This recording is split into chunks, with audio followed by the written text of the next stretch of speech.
In detail how the Democratic Party, they're a party of petulant children. They have no ideas, no solutions to help you, the American people.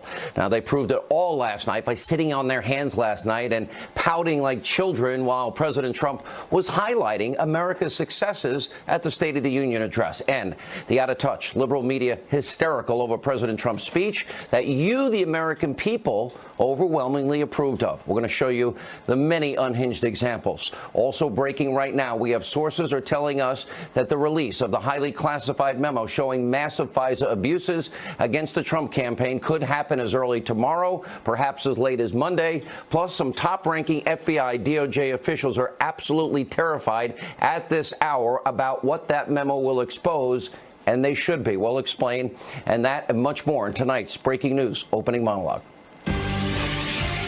All right, the president delivered a soaring first State of the Union address. Almost 50 million Americans watched last night. And by the way, by far, more people watched the Fox News channel. We really want to say thank you so much for trusting us. We want to earn that trust every day.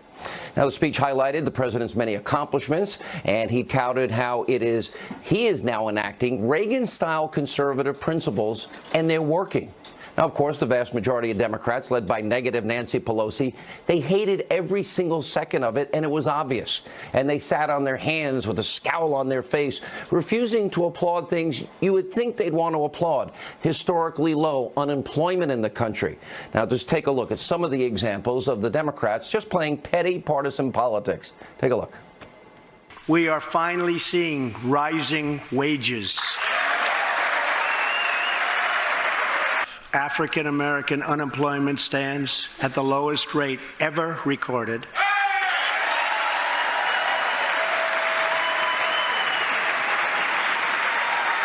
Hispanic American unemployment has also reached the lowest levels in history.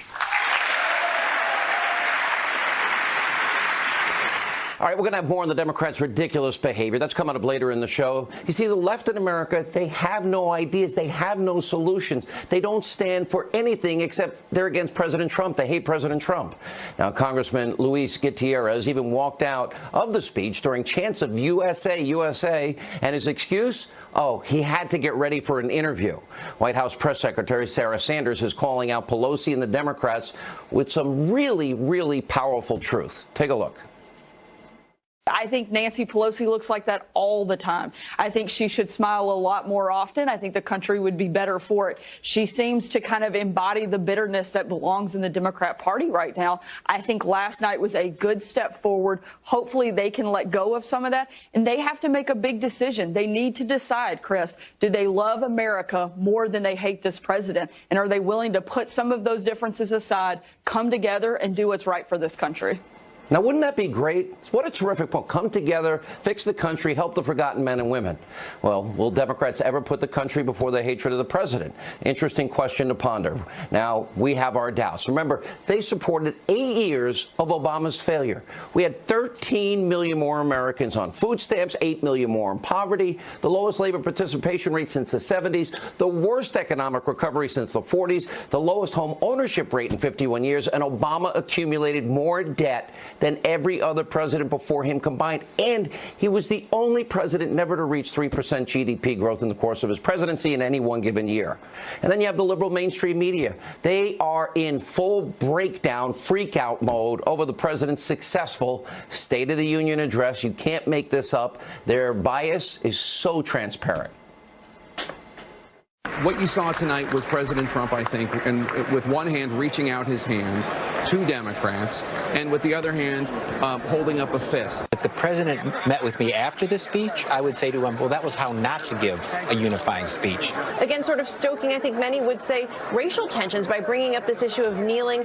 I think his rhetoric last night set things back. The way he sold immigration really offended a lot of Democrats that were listening in that room. If that was an attempt at unity, he's got a lot of work to do. I go through these things, especially these teleprompter speeches he gives. It's not him.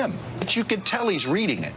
He doesn't own it. He was selling sweet-tasting candy with poison in it. I thought it revealed Donald Trump's deep and almost sort of sad obsession with being liked. You tell me that room is supposed to respond like this to the great dictator? No, but they're not supposed to sit on their hands. Really? All right, and that's not all. The whole network, fake news CNN, they went on full-on conspiratorial mode about the color of the First Lady Melania Trump's outfit. Now, this speculation is an utter disgrace, but sadly very predictable. Let's take a look. Is there anything you want to tell us about her outfit? You know, she's wearing a cream-colored suit there, which I find interesting. Remember last year, the female Democratic senators all wore white, a bunch of them to protest Trump's policies against women. So there was even a hashtag, women wear white. Listen, it could be a total coincidence, but I just find a lot of the stuff she does these days to look at it twice. And NBC News, they can't give up their obsession with the, quote, Russia investigation, even moments before the State of the Union. This, too, a disgrace. Watch. This is a president who's under criminal investigation right now for obstruction of justice with regard to the Russia investigation. So a lot going on in the backdrop. There is a missing major figure in this hall tonight that we ought not to forget about, and that is the special prosecutor of the United States, who is at this hour probably meeting with his team, deciding where they go tomorrow. He sort of hovers over the chamber, doesn't he? That is an extraordinarily important part of what's going on in Washington, D.C. An abject lesson. This shows you just how completely out of touch the liberal mainstream destroy Trump media really is. It didn't matter what the president said last night. The media had already predetermined that they were going to hate it. But, of course, you, the American people, you had a very different reaction to the State of the Union. Let's look at the CBS News poll. 75% of people who watch, they approved of the president's speech. And even fake news, the whole network, CNN, their poll showed that combined 70% of speech watchers, they had a positive reaction. Now, if you just watched the media's hysterical coverage, you wouldn't know any of this, and you probably even think that everybody hated the speech. That's why on this program we call them the Destroy Trump media. Now, also important breaking news this hour. We have massive developments regarding the release of the 4-page classified memo exposing Obama-era surveillance of members of the Trump campaign and the Trump transition. And sources are telling me tonight that there is an internal debate at the White House about whether they should release the memo with other supporting documents. And I, for one, am for full transparency. Release it all. And I don't really want anything redacted. Maybe if it impacts sources and methods and security only. Make the memo public. And by the way, it's about getting the truth out, and that is scaring the living hell out of some people at the FBI and the DOJ tonight, and of course the Deputy Attorney General Rod Rosenstein, and of course Peter Strzok. Now, according to the Daily Beast, Rosenstein, he's named in that memo, and according to other reporting, the Deputy Attorney General is responsible for extending the FISA warrant to literally spy on Trump campaign manager. Remember, the pretext was all under Carter Page. They went much further, and clearly Rosenstein is shaking in his boots tonight. Now, we're hearing from sources that he is the most scared individual in Washington right now. And at this point, it's all about self-preservation for him. Now, just look at what fake news CNN is reporting tonight. That President Trump asked Rosenstein if he was on his team. Now, someone might want to check Rosenstein's phone records and emails, because isn't it a little too convenient that when the walls begin to close in on him, especially after McCabe being fired, all of a sudden there's a targeted leak to make Rosenstein look better?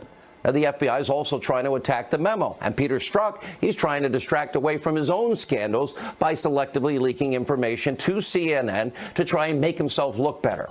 Now, Sarah Carter, who will join us in a little bit, is reporting tonight that the U.S. intelligence agencies are joining the effort to block the memo from being released. They don't want us to see it. They don't want you to see it. You have liberal Senator Cory Booker is saying releasing the memo would be, quote, treasonous. And in a statement earlier, the FBI wrote in part, quote, with regard to the House Intelligence Committee's memorandum, the FBI was provided a limited opportunity to review this memo the day before the committee voted to release it. As expressed during our initial interview, we have grave concerns about material omissions of fact that fundamentally impact the memo's accuracy. So today, the FBI, they're trying to take shots at the memo. But yesterday, our own Catherine Herridge reported this. 2 senior FBI officials that reviewed the memo, quote, could not point to any factual inaccuracies. Now, the House Intelligence Committee Chairman, Devin Nunes, he's firing back with a powerful statement of his own. Here's what he said, and it's very revealing. Having stonewalled Congress's demands for information for nearly a year, it's no surprise to see the FBI and DOJ issue spurious objections to allowing the American people to see information related to surveillance abuses at these agencies. The FBI is intimately familiar with material omissions with respect to their presentations to both Congress and the courts, and they are welcome to make public, to the greatest extent possible, all the information they have on these abuses. Regardless, it's clear that top officials used unverified information in a court document to fuel a counterintelligence investigation during an American political campaign. Once this truth gets out, well, we can begin taking steps to ensure our intelligence agencies and courts are never misused like this again. Now, it makes perfect sense. The FBI would try to tear down or delegitimize that memo because the memo clearly, according to Devin Nunes, exposes top-ranking officials at the Bureau using an unverified Clinton bought and paid for dossier, as we have been telling you, as in part the justification to spy on an opposition campaign during an election and a president-elect and his team. Now, to be clear, the media will never report this. We're not talking about rank and file members who work every single day at the FBI, the DOJ, and the intelligence community. What we're talking about, and we're very specific, are a few bad actors in those communities that are on the verge of being exposed for committing massive constitutional violations. Now, that's why they're desperately trying to prevent the memo from coming out, from you having an opportunity to see it. And you may remember back in January, after almost a year of stonewalling, Devin Nunes and the House Intel Committee, well, we know that Rod Rosenstein and FBI Director Christopher Wray, they went crawling into Speaker Paul Ryan's office, begging at the last hour after a year, don't give the House Intelligence Committee access to the Russia investigation-related documents. Nunes had to threaten to hold them in contempt before they would comply. And thankfully, to Speaker Ryan's credit, he held his ground in that meeting. Now, if they did nothing wrong, if they didn't do anything wrong, then why fight so hard to prevent Congress from seeing the documents?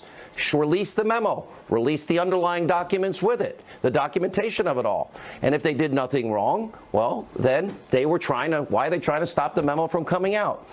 What don't top FBI and DOJ officials want you, the American people, to know? This is an important question. We're heading towards a showdown. The author of the best-selling book, Vengeance, former Speaker of the House, Fox News contributor Newt Gingrich is with us. They didn't want the information released in the beginning, and this is pretty powerful, this letter of Devin Nunes, the House Intelligence Committee chair. He's basically confirming what I suspect for a long time, that the Hillary Clinton bought and paid for dossier was used in part during an election season to get a FISA warrant to spy on an opposition party and then an incoming president. None of it was verified. If that happened, and we find out that happens, what would that mean to you? Well, I mean, you have two things right here that are, I think, fascinating. The first is, it turns out there may have been collusion to undermine the American presidential election by a government bureaucracy. It just turns out that the bureaucracy wasn't Russian, it was American, and that it was the Department of Justice senior leadership and the FBI senior leadership. Now that, at one level, is a really frightening insight about the future and about the danger of a powerful police force deciding for the rest of us which politicians they're going to go after. The second thing that hit me, though, as you were talking, is there's this new movie out which glorifies the Washington Post, the printing of government documents, the courage of the Post leadership. You go back and take the whole period of the Pentagon Papers, the attitude of the New York Times, the Washington Post. Isn't it interesting that none of these papers are coming in and making the same demands? Of course we should publish this. Of course the American people should see it. Where's the lawsuit? Of course there's a right to know. Maybe it'll be Hannity and company that has to file the lawsuit to get some of this information. The really dangerous thing here, and I'm making a very strong distinction because I have such great respect for the FBI and the DOJ and intelligence, but the powerful tools of intelligence we now have to get ISIS and Al-Qaeda and enemies of this country, if we turn it and politicize it and spy on opposition party candidates and use that information to destroy people, we've lost the country, Mr. Speaker. That's how serious that is to me. Well, look, there's a whole pattern going back at least to the 1970s of people on the left who were genuinely worried that an intelligent state during the Cold War would acquire so much power that it could actually subvert the whole process. It's sad that almost none of those people are now speaking out about the current problem, because the people at the top, and I agree with you entirely, this is all a thin layer of largely politically appointed type people. It's not the great bulk of hardworking everyday folks out there trying to protect America and trying to enforce the law. But this thin layer, I think we're going to discover in the next few days, clearly conspired to mislead a judge in order to get an ability to spy, which was totally illegal. And I think that's part of why you saw McCabe leave. I think you're going to see some more people leave. I'm really shocked that Strzok is still there. I mean, after all the stuff we learned about him, I don't know why he's not gone already. And I think you're going to see more people have to leave. And then you're going to see whether or not, in fact, they get involved in a serious criminal investigation, because a lot of what they were doing wasn't just unwise. It was illegal, and they were really threatening the freedom and the rights of the American people. But you know what's amazing about this is this dossier. Fusion GPS said in testimony, I think it was before the Senate committee, they never verified it. Hillary Clinton never verified it. Then before the House Intel Committee, Fusion GPS is suggesting they tried to shop the salacious, stories of hookers and Ritz-Carlton and Trump and urinating in bed. They were shopping it and coordinating with the Clinton campaign. Now, Hillary Clinton clearly fixed a primary. She tried to use the dossier to lie to the American people in a general. That dossier was used to get a warrant against an opposition candidate. And we've had a year of Trump-Russia collusion and no evidence. And the media in this country has ignored, I would argue, the biggest story in their lifetime.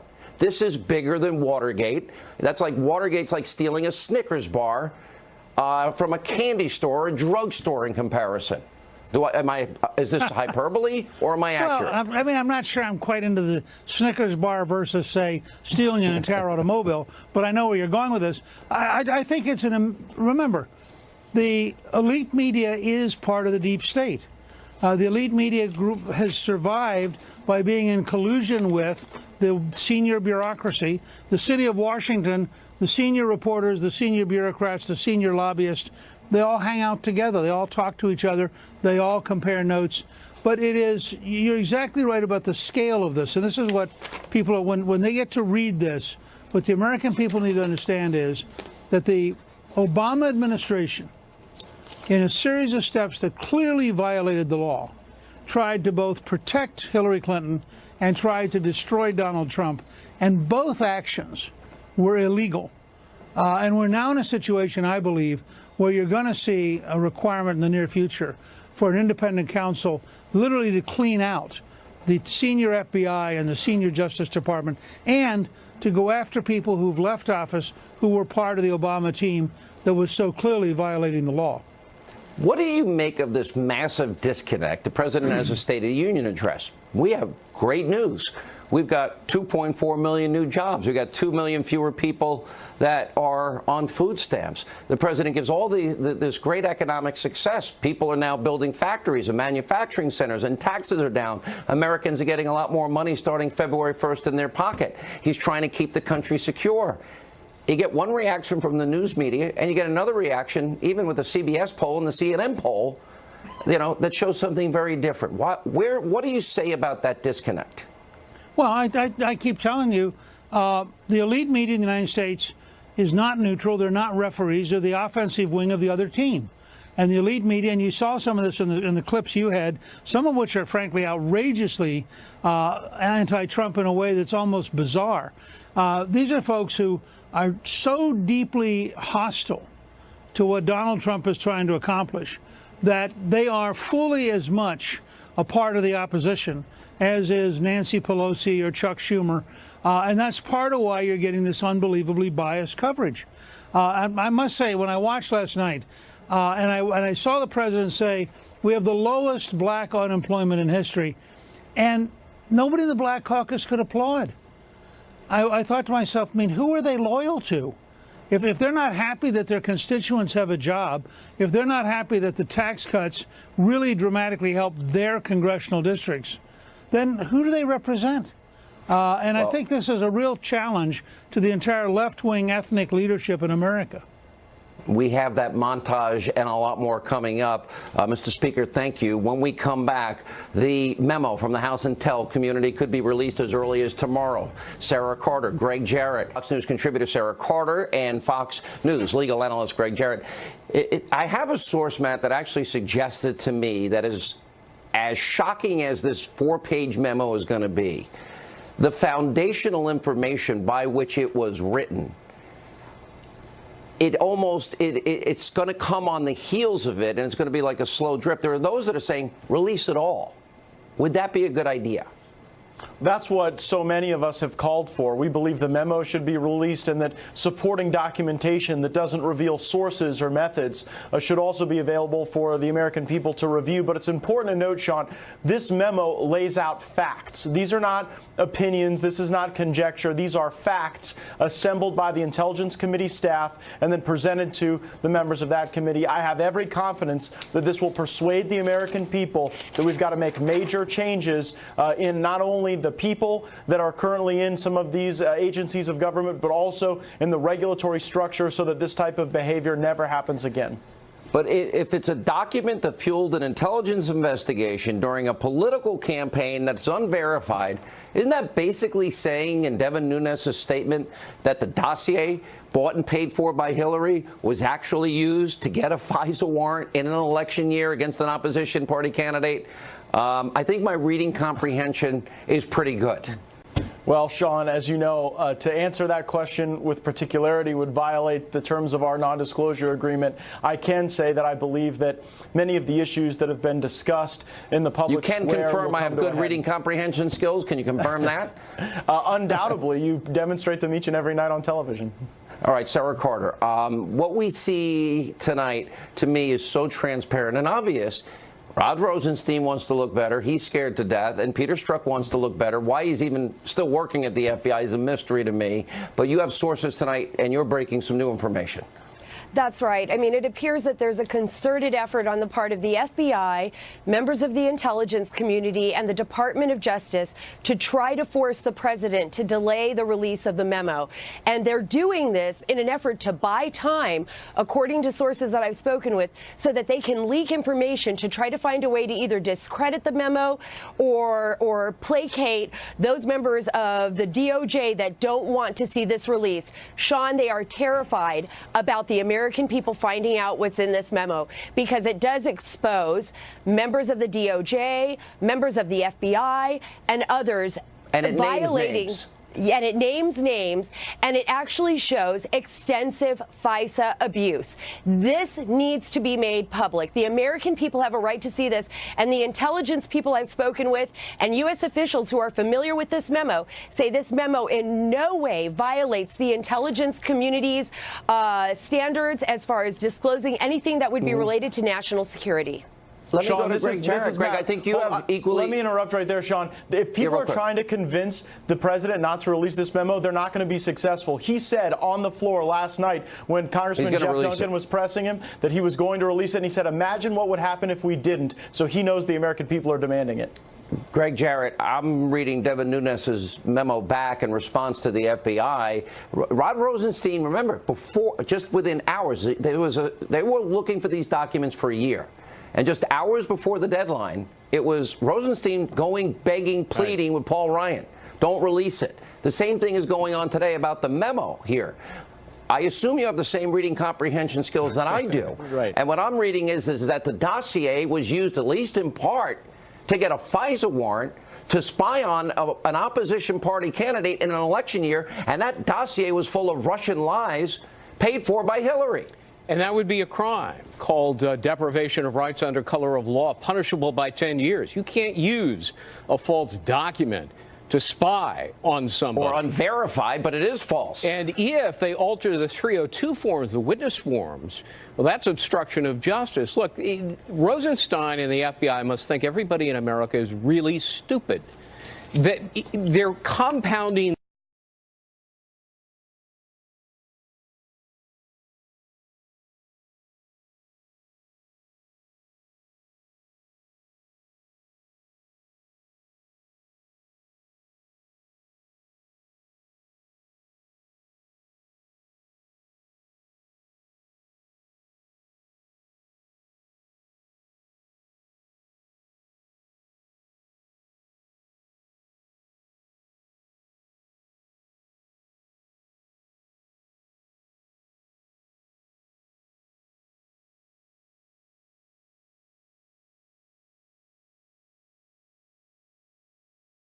their felony by trying to cover it up. At first, the pretense of, oh, you're going to reveal sources and methods.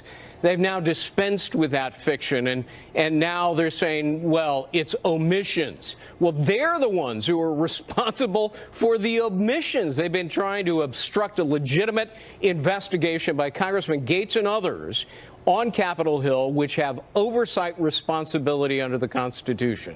Sarah Carter, let's talk about the altering of the 302s, because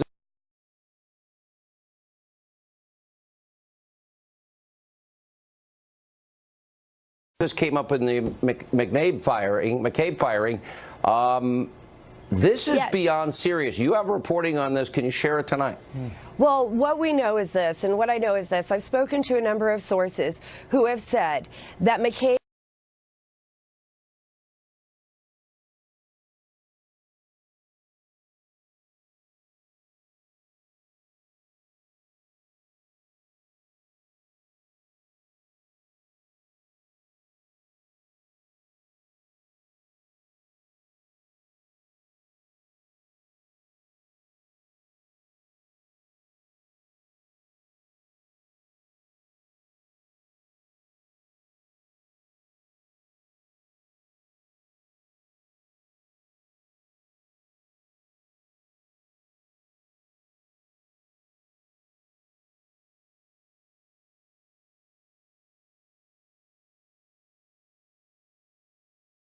had actually asked members of the FBI, an FBI official actually. Then what?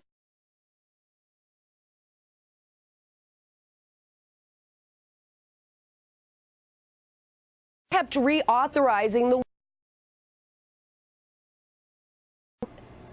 There is discussion that it was Rod Rosenstein on faulty Matt information. Gates, wait a minute. Guy that appointed the special counsel extended a FISA warrant. That's true.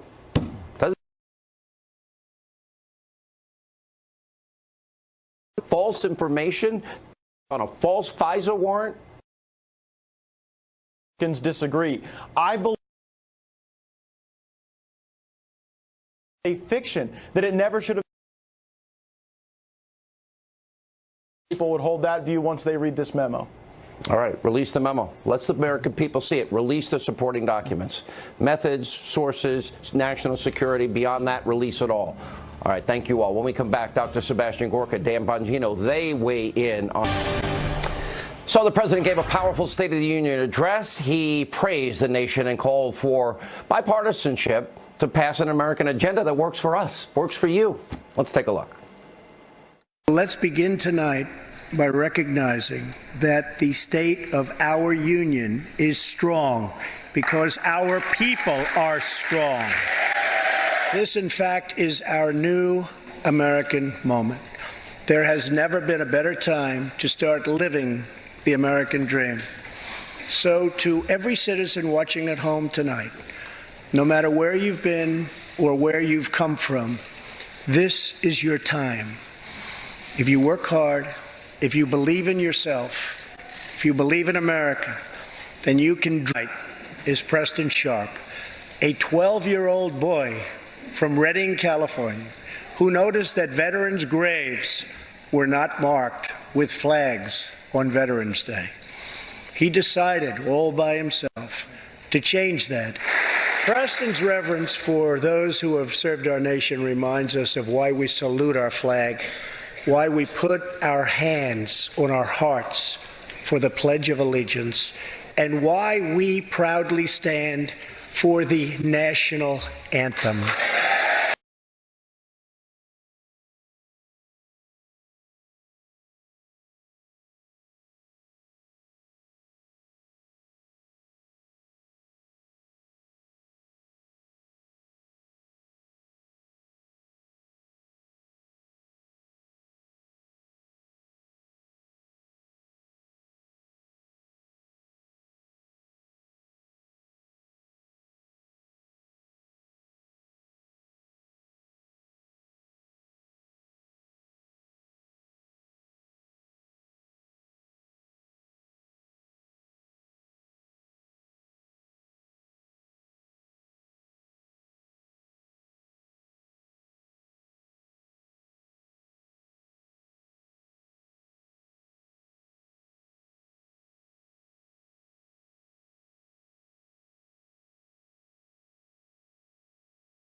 And the rest can come later, but the memo has to be untouched and released. And back to Dan's point, one very important thing.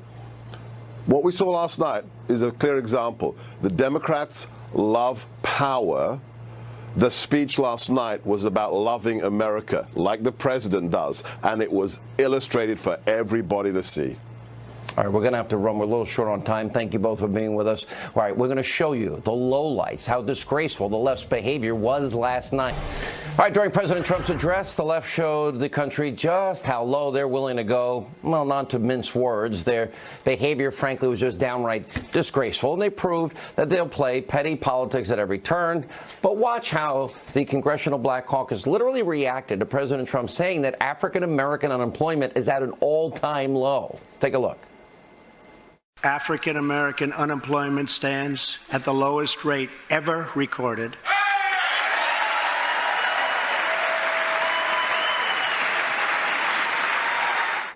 One person clapping. Now, unfortunately, it doesn't stop there. Then a chant of USA broke out during the speech, and Democratic Congressman Luis Gutierrez, he abruptly walks out. He says he has to prepare for an interview. Watch this.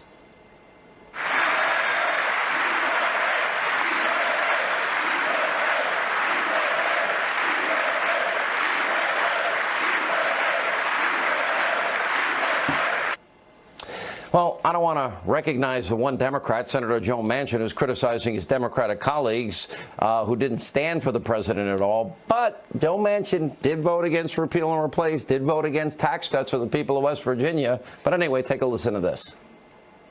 Did you see disrespect on the parts of Democrats? And I've seen it on both sides. I was there when Obama gave speeches. I was there in that horrible night when he said, "You lie." Yeah. Okay, and I saw them not standing. That was disrespectful. And I said, this is not how I was raised in West Virginia, the family I was raised in. And then I saw last night the disrespect. You know, you respect the office. But what if they disagree with what he said? You can disagree. I can stand up and still disagree and respect, but I want to move forward. Joining us now, nationally syndicated radio talk show host. He's with the Salem Radio Network, Larry Elder, Fox News correspondent at large, Geraldo Rivera. Geraldo, for the first time in the 8 years, we're seeing a groundswell, a shift. The economy's coming roaring back. Jobs are coming back. Manufacturing's coming back. 2.4 million more people working, 2 million fewer people on food stamps. If you can't clap for the American people on that, why are you even there if you're supposed to be a public servant? I think, Sean, that Senator Manchin is right. I mean, we have had this kind of rudeness and disrespect for many years, certainly in the Obama administration. I think that the Congressional Black Caucus last night, though, notched it up one. I think that they were so absolutely profoundly disrespectful that I found it disheartening. I mean, there are times, even in the worst of the McConnell-Obama feuding, there are times, though, where you stand, I stand, you sit, I stand, you sit. But there are those issues in the middle, like the historically low minority unemployment, like the 12-year-old kid putting the flags on the graves, like the call for $1.5 trillion in infrastructure, where all Congress should stand together. We only get one president at a time. And this night, this State of the Union, and then the monstrously high ratings that Fox News got is an indication that the American people want to give this president a chance. He had a rocky start, but he's cruising now, and they want to give him a chance. And that kind of disrespect, I agree with Sebastian Gorka, didn't earn the Democrats a single vote. Larry. Well, Joe Manchin mentioned Joe Wilson saying, you lie. I don't know why the left brings that up all the time. Joe Wilson apologized that night, apologized again the next day, and he still can't live it down. I've never seen this level of disrespect towards any president, including George W. Bush. In the 8 years of the Obama administration, I don't recall anybody walking out like that. And if they had, I dare say the next day the headlines would have been, this guy is a racist. The thin reasons that Donald Trump has been prosecuted or persecuted for collusion so far is a joke. If the same evidence were applied to the Obama administration for the first 10 months, that some staffer had a meeting with a Russian person who might have had dirt on my opponent, and therefore I'm now under investigation for collusion, a word that people couldn't even define, the country would be on fire. Tomorrow, Geraldo Rivera, we may very well get that memo, and that memo may confirm that the Hillary Clinton bought and paid for dossier served as a foundation for a FISA warrant to spy on an opposition candidate and incoming president. If that turns out to be it, what does that mean to you as a constitutional lawyer? It shakes me to my core. It is very unsettling if indeed this partisan document was the basis for the FISA warrant. Then shame on whoever manipulated this process. Well, you know, let's cool it a little bit. I think that, first of all, congratulations to you and the team of investigators you've had. I think that but for your efforts, I think this whole issue would have died away. But now, if indeed the Steele dossier is the basis for the FISA warrant that got Carter Page, that ultimately trapped General Flynn, that caused the president all of this turmoil and upset and distraction, then shame on the DNC, shame on the Democrats, and you can't ultimately shame on the people in the FBI and the DOJ. You can't hand an unverified document over to a court to get a warrant in a presidential election year. Larry, we'll give you the final word.